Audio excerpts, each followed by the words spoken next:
नए घर में पुरानी आहट अर्नव अपनी पत्नी प्रिया और 5 साल की बेटी मीरा के साथ मुंबई की एक पुरानी 12 मंजिला बिल्डिंग में शिफ्ट हुआ था।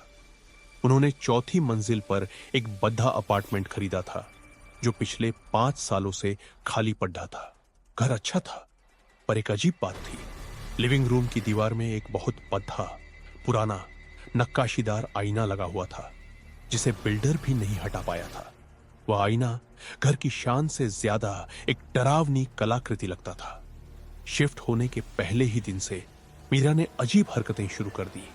वह अक्सर उस बड़े आईने के सामने खड़ी हो जाती और धीमी आवाज में कहती, मुझे मत मारो, मैं कुछ नहीं बताऊंगी। प्रिया चिंतित हो गई, लेकिन अर्नव ने इसे बच्चों की कल्पना कहकर टाल दिया। एक रात प्रिया की नींद खुली। उसने देखा कि मीरा अपने बिस्तर पर नहीं थी। वह घबराकर उठी और हॉल की ओर भागी। मीरा आईने के सामने खड़ी थी, लेकिन वह अब मीरा नहीं लग रही थी। उसका चेहरा सफेद पड्डे डाच चुका था और उसकी आंखें डर से फैली हुई थी। प्रिया ने जैसे ही उसे आवाज दी, मीरा तेजी से पीछे मुड़ी। उसके होंठ हिले और एक गहरी भारी आवाज आई जो मीरा की नहीं थी। मैं इस कमरे से कभी बाहर नहीं निकलूंगी। तुम नहीं समझते, वो फिर आएगा बदला लेने। प्रिया डर के मारे वहीं जम गई। अगले दिन अर्नव ने बिल्डिंग के सेक्रेटरी से बात की। सेक्रेटरी ने कानाफूसी में बताया कि इस फ्लैट का इतिहास भयानक है। साहब, 30 साल पहले इस फ्लैट में एक जवान लड्डच की रागिनी रहती थी। वह बहुत खूबसूरत थी। उसका एक सन की प्रेमी महेश था। एक रात महेश ने उस लड्डचकी पर शक किया और उसे चौथी मंजिल की बालकनी से नीचे फेंक दिया। लेकिन इसका आईने से क्या लेना देना? अर्नव ने पूछा। जब पुलिस जांच के लिए आई तो उन्होंने पाया कि रागिनी की मौत के समय कमरे में सिर्फ महेश और वह बड्ढा आईना था। कहा जाता है कि मरने से पहले रागिनी की चीख उस आईने में हमेशा के लिए कैद हो गई थी। सेक्रेटरी ने आगे बताया, सबसे डरावनी बात यह है कि महेश को कभी गिरफ्तार नहीं किया जा सका क्योंकि उसके पास एक मजबूत एलिबी था। वह चिल्लाता रहा कि आईने में किसी ने उसे मारा और वह निर्दोष है। लोगों का कहना है कि रागिनी की आत्मा उस आईने में महेश के पुनर्जन्म का इंतजार कर रही है। यह सुनकर अर्नव के पसीने छूट गए। अगले कुछ हफ्तों तक मीरा की रागिनी वाली हरकतें बरती गई। वह अचानक रोने लगती और कहती, तुम मेरे साथ ऐसा कैसे कर सकते हो महेश? एक रात अर्नव और प्रिया सो रहे थे, तभी उन्हें तेज चीखने की आवाज सुनाई दी। आवाज बेडरूम से नहीं, बल्कि लिविंग रूम में लगे आईने के अंदर से आ रही थी। अर्नव और प्रिया तेजी से लिविंग रूम में पहुंचे। उन्होंने देखा मीरा आईने के सामने खड़ी थी। उसकी आंखें लाल थीं। मीरा के ठीक सामने आईने में एक धुंधली खून से लथपथ लड्ढा की रागिनी का चेहरा दिखाई दे रहा था।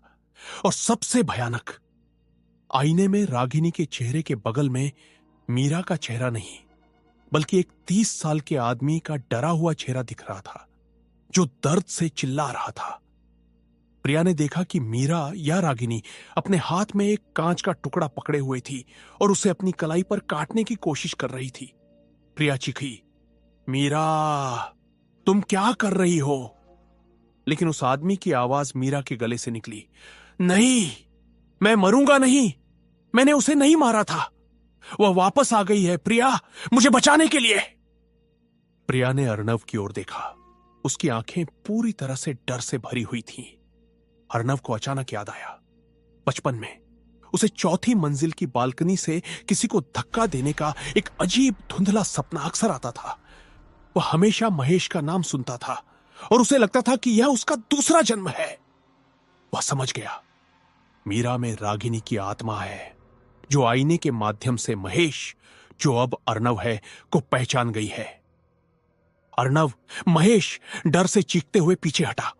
आईने के अंदर वाली रागिनी की आकृति भयानक रूप से मुस्कुराई। अर्नव ने अपनी पत्नी प्रिया की ओर देखा, लेकिन वह प्रिया नहीं थी। उसने अपने अंदर एक ठंडा बदला लेने वाला जुनून महसूस किया। वह अब असली रागिनी थी जो आईने के जाल से आजाद हो चुकी थी। रागिनी प्रिया के शरीर में ने चिल्लाते हुए कहा, तुमने ही मुझे मारा था महेश। इस जन्म में मैं तुम्हें तुम्हारे बच्चे के हाथों मरवाऊंगी।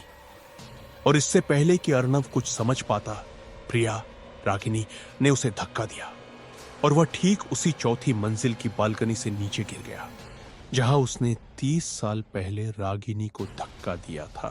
अगले दिन पुलिस ने इसे आत्महत्या बताया।